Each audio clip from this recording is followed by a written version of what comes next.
vocês que é possível usar qualquer tema como alicerce, como repertório para nossa redação ficar cada vez melhor. Hoje eu vou mostrar a vocês como que nós podemos transformar a festa mais popular do nosso país em repertório para sua redação ser nota 1000.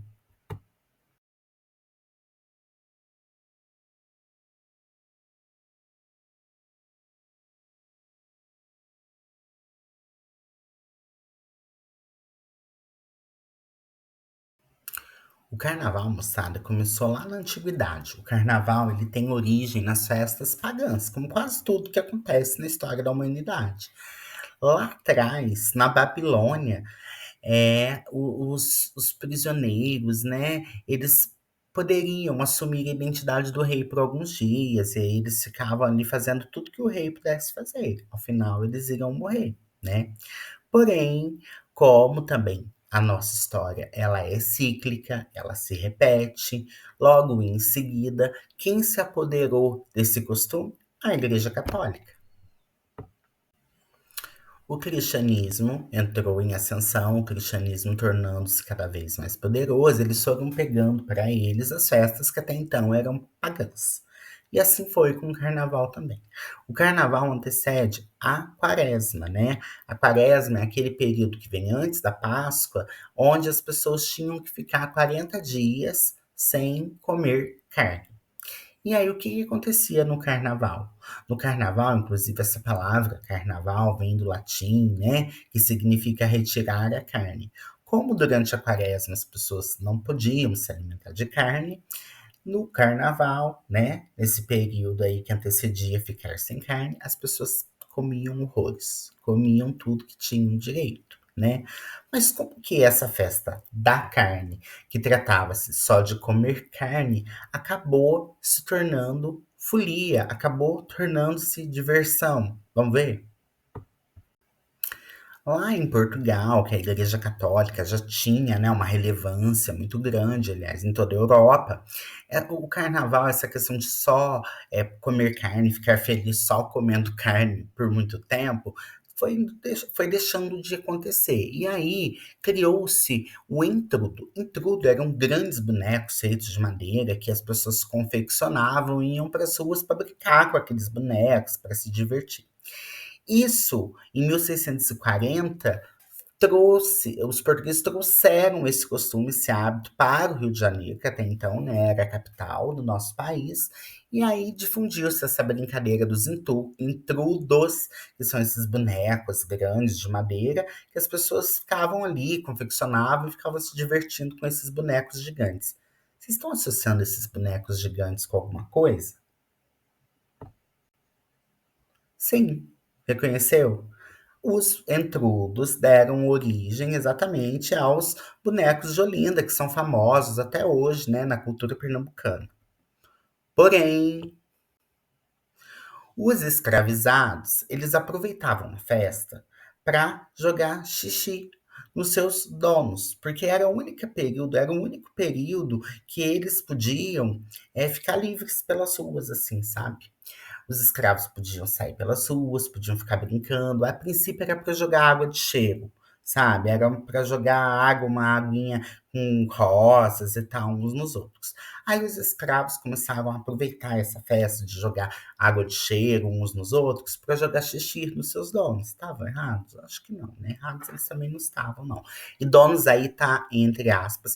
Eu falei escravos agora, mas eu escrevi escravizados, porque exatamente, né? Hoje em dia o termo correto a ser usado é escravizados. Cuidado na redação do Enem. Façam isso. Caso venha algum tema que caiba escrever sobre a relação dos negros escravizados da África, usem esse termo, não cometam um ato falho que eu acabei de cometer, de falar escravos. Tá bom, eu sei que é difícil, são novos tempos, novos hábitos, as palavras elas acabam mudando, nós temos que usar determinadas palavras de uma nova forma e temos que nos habituar. O termo correto, o termo o qual nós consideramos certo hoje em dia é escravizados. Aí os escravizados começaram a jogar xixi. xixi nos seus donos e tal. E aí, o que que aconteceu? E aí, essa festa, onde ia todo mundo e os escravizados começaram a aproveitar para se vingar dos seus donos, entre muitas aspas, para jogar xixi neles, acabou ficando dominada pela população negra. Os brancos começaram a não querer participar mais, né? E o que que acontece com uma festa que passa a ser predominantemente frequentada por homens negros e mulheres negras até então escravizados? Foi proibida, né? Em 1854, Dom Pedro II e a sua turminha ali proibiram o carnaval, proibiram o que até então chamava-se entrudo, foi proibido. E aí o que que começou, galera? Começou uma elitização do carnaval. O que até então era uma festa para todo mundo, passou a ser uma festa que só os negros frequentavam, e logo em seguida proibida, e aí os brancos pensaram assim, não, a gente precisa se divertir e vamos dar um jeito de fazer com que essa festa fique só para nós aqui. E aí começou o carnaval de salão e o carnaval de carro. Carnaval de carro, coisa estranha, né? Vamos entender o que que é isso. Os automóveis começaram a ficar populares aqui no Brasil, populares, diga-se de passagem, entre as elites, né? Do Rio, de Salvador, de Recife. E aí as elites passaram a fazer um carnaval que basicamente era ficar andando na praça de carro e jogando confete e serpentina uns nos outros, certo? E aí essa tradição se manteve até a década de 30. O que que aconteceu? Na década de 30, o automóvel passou a ser popularizado, começou a ser fabricado, e aí muita gente da classe média começou a comprar carro. E aí, mais uma vez, a elite não quis se misturar com essa galera e falou assim: ah, não, vamos dar um jeito, vamos buscar outra alternativa de carnaval. E começaram a fazer carnaval nos salões, né? Só que, se vocês pararem para pensar, e vocês já devem estar pensando aí na cabeça de vocês, carnaval de carro lembra carro alegórico. Sim, esse, esse movimento de começar a andar nas ruas com carro para brincar foi o que trouxe os desfiles de carro alegórico da Sapucaí, que nós conhecemos e que nós vendemos para o mundo até hoje. Com a popularização desses bailes, de carnaval em salões, tinha que ter uma música, porque até então só andava-se de carro para lá e para cá. E aí começou a popularização das marchinhas de carnaval. A primeira marchinha de carnaval é o Abre Alas, que eu quero passar, que todo mundo já deve ter ouvido em algum momento da vida. Quem escreveu foi a Chiquinha Gonzaga. Parece um pouco incoerente uma mocinha com a cara tão desanimada ter escrito a primeira marchinha de carnaval, mas pois é. E tudo isso começou com uma mulher, olha que coisa bacana. A mulher, ela ainda não tinha um papel relevante na sociedade, como ainda hoje não tem, né? Mas é muito interessante nós percebermos que como a mulher ela é pioneira e como que até mesmo no carnaval, na folia, que, né, hoje em dia cria-se, estão tentando criar uma cultura de não violência contra a mulher e tal no carnaval, mas ainda existe, nós sabemos como é que é. E já naquele tempo, a mulher foi precursora do carnaval, veja bem. E aí, com os bailes de carnaval, surgiram os ranchos, as sociedades carnavalescas e os cordões. O que, que eram os cordões? Agrupações de foliões que saíam pelas ruas da cidade, tocando as marchinhas e fazendo todo mundo dançar. E com a popularização do rádio, as marchinhas caíram no gosto popular. Vários cantores registraram essas composições, mas cabe destacar os nomes da Carmen Miranda e do Francisco Alves como os maiores intérpretes do gênero, né?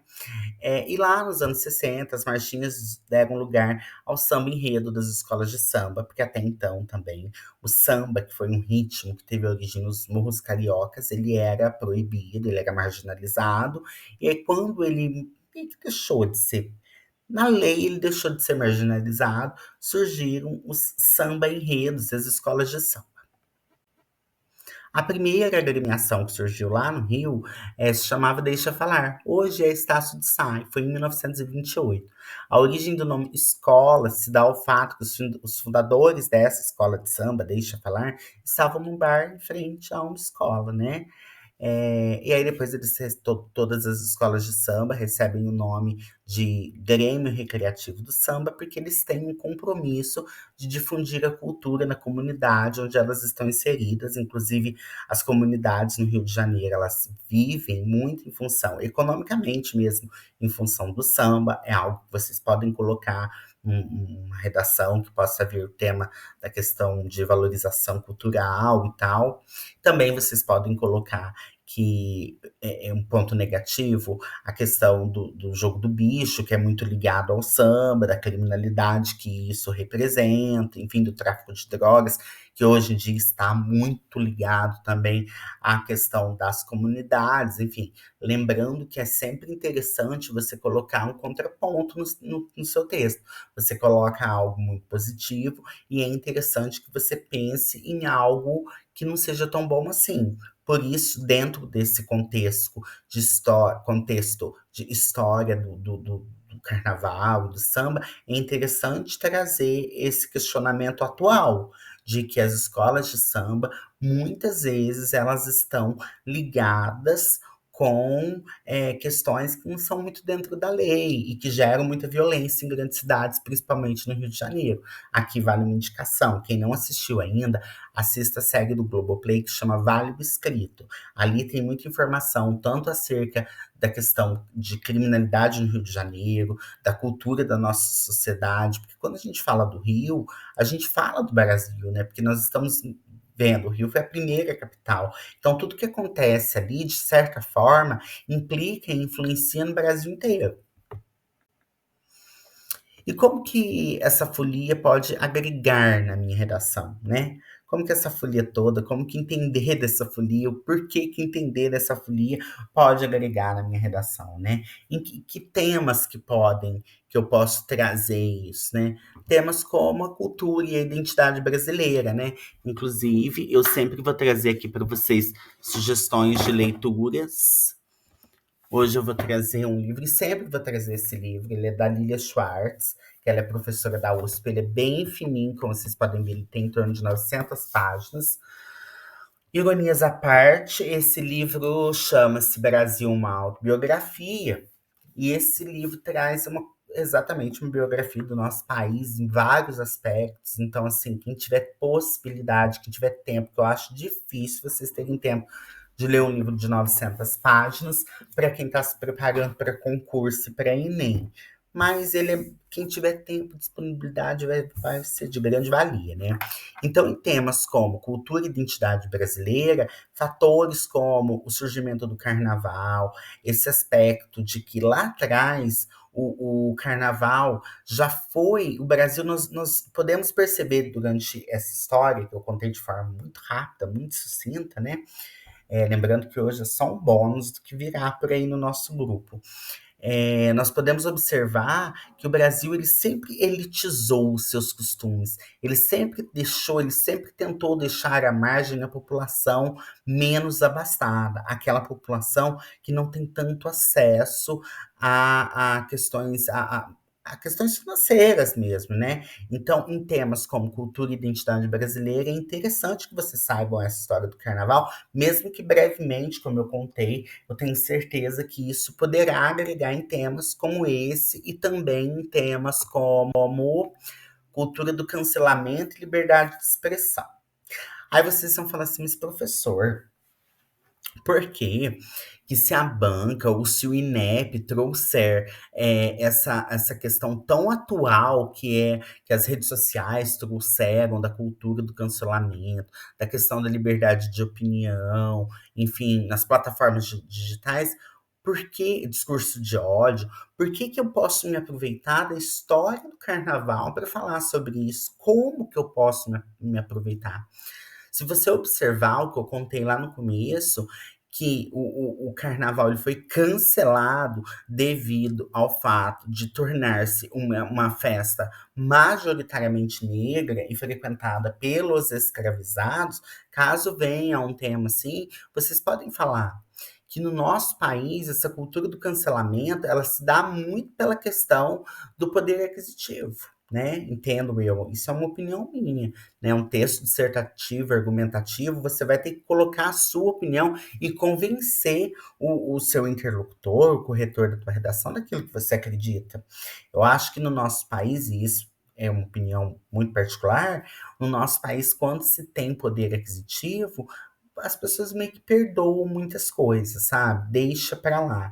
E vocês podem usar essa história do carnaval, né? Que quando essa festa passou a ser frequentada exclusivamente pelas pessoas que vieram escravizadas da África, a festa foi proibida. Que essa cultura do cancelamento, principalmente das pessoas menos abastadas, com menos poder aquisitivo, ela está presente na nossa história desde o início. Até mesmo numa festa que hoje é considerada a maior festa popular do nosso país, ela começou, na verdade, olha que coisa maluca.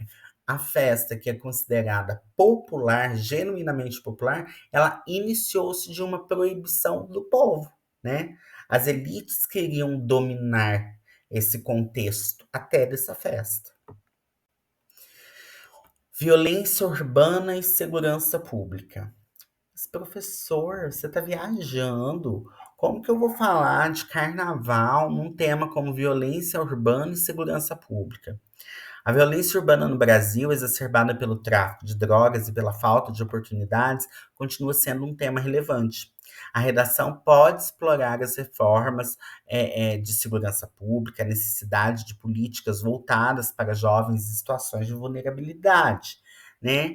E fortalecimento das políticas de prevenção do crime. Como que vocês podem trazer o carnaval para essa discussão? Vocês podem trazer o carnaval para essa discussão alegando que dentro das comunidades a economia gira muito em torno do carnaval e o Brasil vende o carnaval para o mundo como sendo a sua maior festa, como sendo o principal pilar cultural do nosso país, né? E por que não investir em educação, investir em cursos para aquela galera que trabalha ali na comunidade? Eu não sei se vocês já tiveram a oportunidade de ir aos desfiles da escola de samba, é incrível o que a galera da comunidade faz.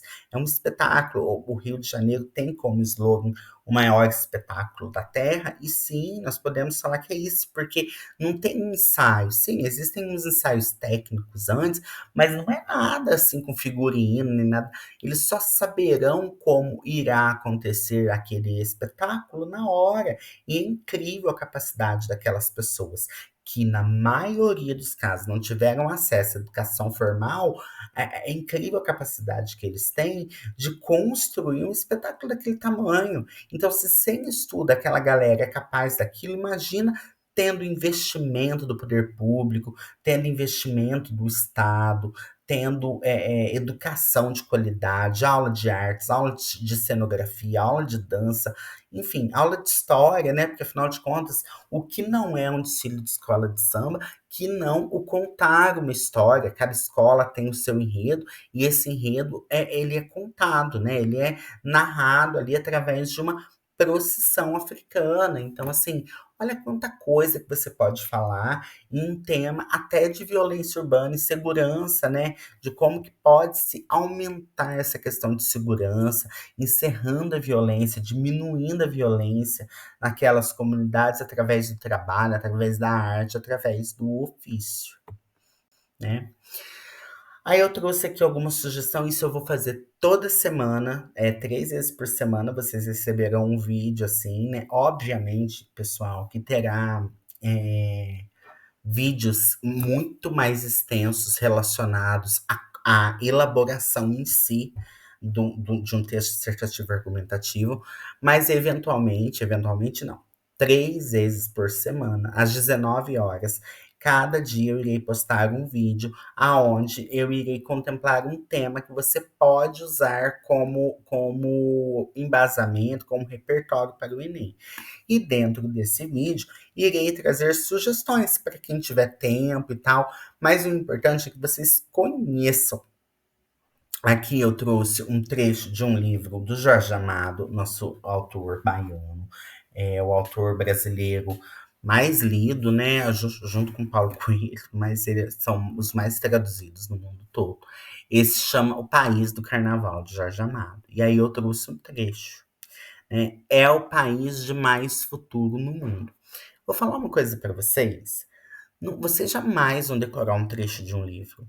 Mas olha só, você conhecendo essa frase, é o país de mais futuro no mundo, do Jorge Amado, e sabendo que esse trecho foi retirado de um livro chamado País do Carnaval, essa frase já te cabe como citação numa série de temas de redação do Enem, né? Você pode colocar isso como questionamento.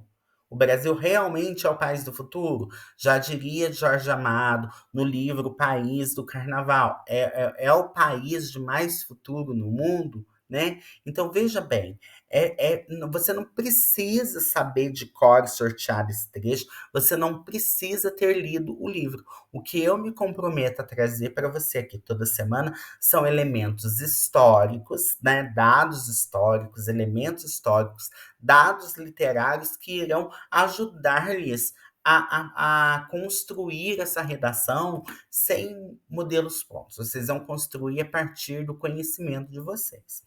Esse livro trata-se da história de um rapaz, faz muito tempo que eu li, então eu não me recordo muito bem dos nomes das personagens. Lembrando que personagem nós sempre falamos no feminino. Esse livro, ele trata-se da história de um personagem, uma personagem que vem da Europa para o Brasil e chega no Rio de Janeiro em pleno carnaval. E aí ele questiona, veja bem, que coisa mais atual. Ele questiona a capacidade do brasileiro de esquecer todos os problemas e se divertir por 4 dias. Olha só. No final, já vou adiantar para vocês, ele vai para a Europa. Ele volta para a Europa, porque por mais que ele tenha se divertido aqui, ele não comungava daquelas ideias do Brasil, né? E ele chega e ele ouve muito isso, que o Brasil é o país do futuro, e nós ouvimos isso até hoje, né? Será que veremos esse futuro? Espero que sim. Tem horas que eu acredito que não. Filme. Trouxe também aqui um filme que chama Orfeu Negro, o filme que eternizou o carnaval brasileiro no cinema mundial. Nós estamos às vésperas de um Oscar, que o Brasil está concorrendo a 3 estatuetas, inclusive de melhor filme. Esse filme, o Brasil ganhou um Oscar por esse filme, mas como quem produziu foi um francês, essa estatueta não está aqui no nosso país, essa estatueta está na França. Ai, desculpe-me por esse bagulho, eu não vou gravar o vídeo de novo. Lembrando que esse vídeo é só um bônusinho do que virá nas próximas semanas. Essa estatueta não está no Brasil, essa estatueta está na França, mas nós aguardamos que domingo receberemos um Oscar, quem sabe, né? Mas o filme Orfeu Negro, ele faz uma paráfrase com a história grega, viu? E é muito interessante, tem no YouTube, quem quiser ver vai agregar aí no conhecimento de vocês. Trouxe aqui um soneto do Vinícius de Moraes, que chama Soneto de Carnaval, que eu também não irei ler, é só vocês darem um pause aí no vídeo para terem o prazer de ler. Lembrando que um soneto é um poema composto de 2 quartetos e 2 tercetos. Professor, mas como que eu vou lembrar disso? Lembre que tenha um soneto do Vinícius que chama Soneto de Carnaval. Na hora da prova, se tiver algum assunto, algum tema que eu acredite que dá para inserir isso, fala que as tradições populares do nosso país, que a cultura do nosso país já foi citada em filme, em livro, inclusive em sonetos do lirismo brasileiro, como o do Vinícius, Soneto de Carnaval. Obviamente que ninguém vai lembrar do poema inteiro. O que você precisa é saber que ele existe. Aí eu coloquei aqui para saber mais, né? Tem um link aqui da PUC do Rio Grande do Sul, que eu acho que é interessante. Quem tiver disponibilidade, quem quiser ler a história do carnaval, eu sempre vou trazer um artigo para que vocês que se interessem e queiram aprofundar, leiam. Aqui é um da da PUC e sempre vão ser artigos científicos de universidades. Economia. Aí eu sempre também vou trazer um fator econômico, aí eu trouxe um fator econômico da Prefeitura do Rio, falando que em fevereiro 45 mil pessoas trabalham oficialmente no período do carnaval. Isso fora os vendedores ambulantes, fora a galera que trabalha com reciclagem. É muito interessante pensar isso, como o Brasil é um país que recicla através de festas populares, nós podemos observar nas festas aí uma quantidade gigantesca de ambulantes que recolhem produto para reciclar. Isso é algo interessante de trazer, inclusive em temas voltados à ecologia, que é um tema que provavelmente vai estar em algum concurso, ou que o INEP pode cobrar, né, no ano de 2025. Legislação, eu sempre vou trazer uma lei também, que tem uma ou duas leis. Óbvio, gente, hoje é só um esquenta, é um tema muito leve, que é carnaval. Então, quando for um tema mais complexo, o vídeo, obviamente, será mais elaborado, terá mais leis. Esse é só um bônus para vocês verem mais ou menos como vai funcionar. Eu trouxe aqui uma lei que foi sancionada em 2023 pelo atual presidente Lula, que reconhece as escolas de samba como patrimônio cultural. E esse texto garante a livre atividade das agremiações dos desfiles, viu? Quem quiser dar uma lidinha na lei, é só dar um Google aí. Porque caso o texto de vocês tenham que escrever um texto acerca da valorização da cultura, é bom também trazer que em 2023 foi sancionada uma lei que reconhecia as escolas de samba como patrimônio cultural, tá? Bem, então é isso. É, o candidato do Enem, o concurso, estuda e cria repertório para redação. Você não tem tempo, o problema está resolvido. Eu resolvo o problema para vocês. Toda semana eu vou trazer 3 vídeos, com cada vídeo repertório de diferentes aspectos. Vocês já pensaram daqui até novembro, né? Quantidade de repertório que vocês vão criar a partir desses vídeos, que aparentemente são simples, assim, mas eu faço um trabalho de pesquisa que, igual eu falei, vocês não terão tempo de fazer. E fora que a questão do texto em si, viu? Eu vou ler textos, vou corrigir textos e vou colocar também textos que irão orientá-los na escrita, não só no conteúdo, tá? Então, material em vídeo PDF semanalmente, embasamento teórico para elaboração de textos dissertativos e argumentativos, material para enriquecer seu repertório 3 vezes por semana em vídeo e PDF, e correções de redação semanalmente. O que eu queria falar sobre essas correções? Obviamente que eu acho que eu não conseguirei corrigir todas as redações de todo mundo toda semana. Mas como nós temos daqui até novembro, então eu vou, eventualmente, pode ser por ordem alfabética, a cada semana eu corrijo de 10 ou de 20, e aí até novembro todo mundo vai conseguir ter o texto corrigido umas 4, 5, 6 vezes, acredito eu. E é a partir disso, gente, a partir dessa união de conversas, de diálogos que vocês irão. E quando eu digo conversa e diálogo, eu me refiro também aos textos que vocês vão ler a partir dessa troca, ao que eu acrescento verbalmente para vocês. Hoje é só uma mostrinha carnavalesca para que vocês, antes de caírem na folia, imagine-se na folia após tirar 1000 no Enem. O que eu quero, eu já falei para vocês no áudio que eu coloquei nos grupos. Eu quero ficar rico ensinando redação. É possível? Sim, desde que esse ano eu consiga. Esse ano eu pretendo ter pelo menos 6 redações. Eu vou ser bem modesto. 6 redações nota 1000 no Enem e uns 30 aprovados em concurso público. Visto que nós tivemos 12 redações nota 1000 o ano passado, no Brasil inteiro, se eu conseguir 6 desse grupo aqui, aí a gente faz um carnaval. Um carnaval fora de época depois do Enem.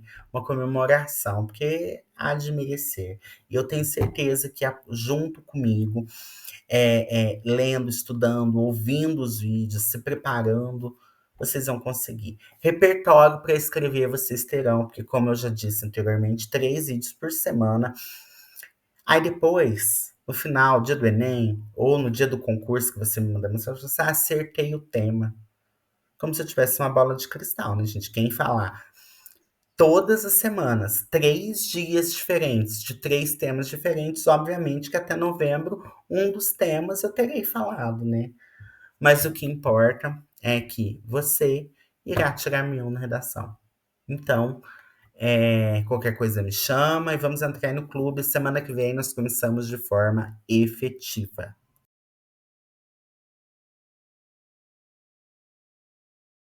tá?